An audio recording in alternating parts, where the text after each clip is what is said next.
पुरी सुना बेसरे पुणी थे अनेक दिन पर मुहमी हेले वर्षा अनुभव दर्शक बंधु अनेक दिन पर दीर्घ दिन अंतर पर पुणी थे गोटे जगार एकाठी देखापी मिली उभय वर्षा प्रियदर्शनी और अभिनेता अनुप महांती को तेरे खबर मुताबक अभिनेता अनुप महांती प्रथम जाते पुरी को निज नुआ पत्नी जागु शुक्ला सहित पाखर रही माँ पुरी से बुलाबुली करुले लोक समस्ते देखुले बर्तमान से गणदाण्ड जग दर्शन कराया सेठी रही श्रीनगर देखी वर्षा प्रियदर्शनी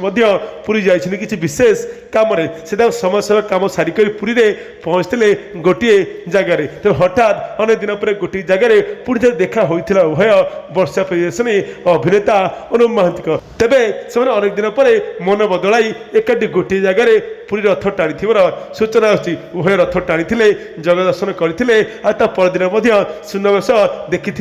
सूचना आसाला अनेक दिन पर वर्षा प्रियदर्शनी अभिनेता अनुप महांती एवं एकाठी कौन कथा न सूचना।